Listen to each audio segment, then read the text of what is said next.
листопада 2025 рік. Такі в нас ночі постійні.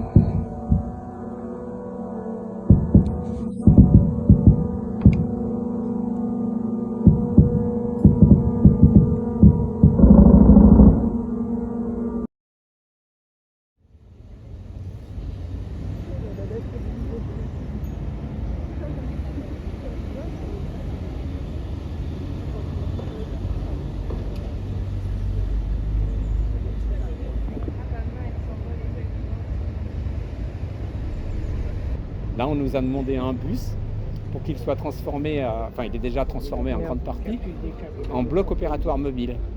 C'est du concret en fait.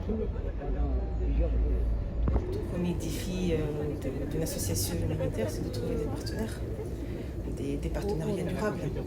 Alors, je m'appelle Ksenia Trio et je suis la présidente de l'association et je fais partie des fondateurs de cette association. Ça a été créé effectivement pour cause de guerre à grande échelle, qui a commencé donc le 24 février 2022. Donc sa mission principale, c'est de collecter tout ce qui est nécessaire et utile pour les hôpitaux. Et notre premier partenaire, c'est l'association PHI 49. On fait des actions, et puis les gens nous écrivent de toute la France. Ils nous écrivent aussi de l'Allemagne, ils nous écrivent aussi de la Suisse, ils nous écrivent de Belgique. Les gens nous écrivent pour savoir qu'est-ce qu'ils peuvent faire pour nous soutenir. Je m'appelle Raphaël, je suis arrivé là par hasard, par le biais d'un copain, qui m'a demandé, étant donné que je suis un ancien chauffeur routier à la retraite, et eux cherchaient un chauffeur PL. Je m'appelle Rodolphe Mélisson, j'ai rencontré Ksenia au mois de fin avril, début mai de cette année. Mon engagement pour l'Ukraine est depuis le début de la guerre. J'ai commencé par faire des pochoirs, parce que voilà, je suis peintre, graphiste, donc du coup j'ai commencé à faire des pochoirs dans la ville d'Angers, qui ont été tout de suite arrachés, pratiquement. C'est la base même des expéditions, les problèmes, il y en a toujours. On essaye de penser au maximum, et puis les problèmes, c'est tout ce qu'on n'a pas pensé.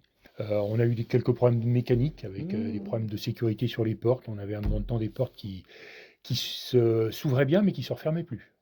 C'est embêtant. C'est quand même embêtant par certains moments. En même temps, on ne roulait pas très très vite. La maximum, c'était 75-80 km/h Voilà. sur 6000 km. Donc là aussi, c'était un autre problème, la vitesse. On était très lent.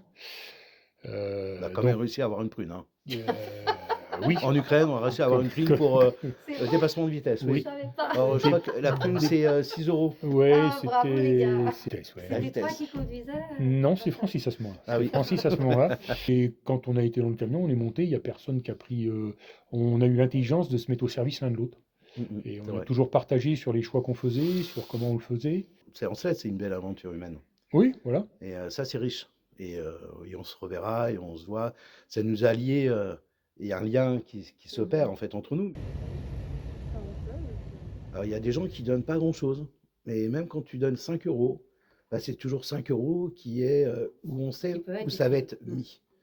Dans des médicaments, pour du matériel à acheter pour les soldats ou pour l'hôpital. Là, on a livré le bus. Donc en fait, tous les gens qui ont donné de l'argent, hors matos, je peux leur dire que tout a été bien utilisé, que l'argent a été vraiment utilisé à bon escient. Parce qu'à un moment, on s'était lancé dans l'aide pour une autre association, mais en réalité, on ne savait pas trop. C'était Géodis, un accord avec Géodis, ils emportaient en Ukraine, mais en réalité, on ne savait pas trop. Moi, Rodolphe, ton engagement, voilà, je le découvre quand tu en parles ici, parce qu'en fait, pris dans l'action, on s'est dit bonjour et puis on y va, quoi.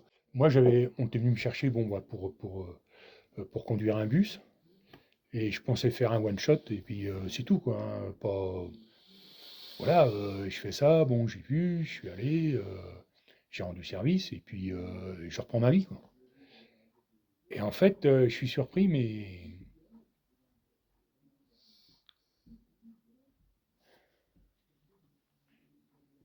C'est bien. Tu ne pouvais pas te passer de moi. Je crois que c'est pas comme ça que ça va se passer. Parce que il y a des échanges humains, il y a des moments d'émotion, il y a des... Et après, tu n'oublies pas. Et on ne peut pas les laisser tomber.